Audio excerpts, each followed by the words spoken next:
Hello friends, welcome back to my channel Sagar lifestyle. তো সাগর লাইফস্টাইলে নতুন একটি ভিডিও নিয়ে চলে এসেছি।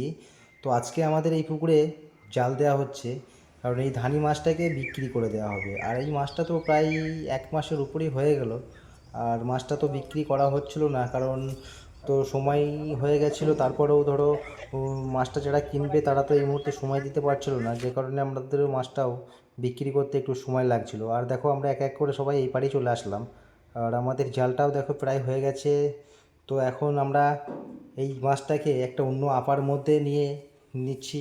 আর এই মাছটা আমরা এর আগেও একদিন বিক্রি করেছি 50 কেজি মতো। তো সেদিনকে আকাশে বৃষ্টি হওয়ায় আমরা ভিডিওটা করতে পারিনি।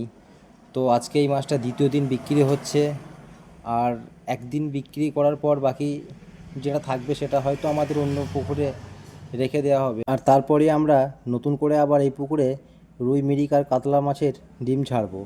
আর এখন আমরা আপার মধ্যে মাছটাকে ভরে নিয়ে তো এই পাড়ে চলে আসছি, আর এই পাড়ে আসার পরেই আমাদের মাপ শুরু হবে। তো ভিডিওটি দেখতে থাকো তোমরা। আর এই মাছ চাষে একটা ভালো প্রফিট আছে, সেটা আমরা কম বেশি সকলেই জানি। তাতে ডিম পোনা হোক, ধানি চাষ হোক, কিংবা বড় মাছের ক্ষেত্রে, তো সঠিকভাবে যদি পরিচর্যা করে এটাকে করা যায় তাহলে আমরা সফলতার মুখ দেখতে পাবো। তো এই পাড়ে এসে আপাটাকে আমরা বেঁধে দিলাম, আর তারপরেই এক এক করে সবাই দেখো কেমন বিড়ি ধরিয়ে নিচ্ছে। আর তারপরে আমি উপর থেকে ড্রেসটা চেঞ্জ করে নিচে চলে আসলাম।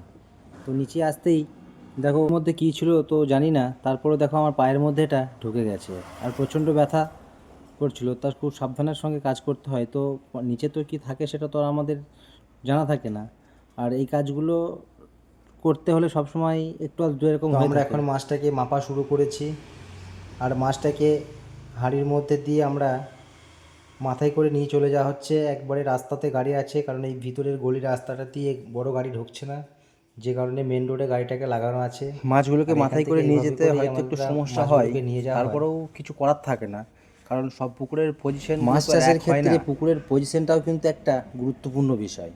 যদি পুকুরের পজিশনটা ভালো না হয় তাহলে কিন্তু আমাদের নানান সমস্যা, যেমন এই মাছ নিয়ে যাওয়া, মাছ নিয়ে আসা, আবার মাছটা বিক্রি করাটাও একটা গুরুত্বপূর্ণ বিষয়। আর এই সমস্ত বিষয়গুলো দেখতে গেলেই আমাদের মতো ছোটোখাটো চাষিরা চাষ করতে পারবে না, যে কারণে সবটা নজর না দিয়ে সামনের দিকে সঠিক নিয়মে এই সফলতা নিয়ে আমাদেরকে চলতে হবে। মাছটাকে পরিচর্যা করতে হবে। দেখো, আমি 8 বাটি ডিম দিয়েছিলাম এই পুকুরটাতে। তো 8 বাটি ডিমে আজকে 140 কেজি প্রায় মাছ উঠবে।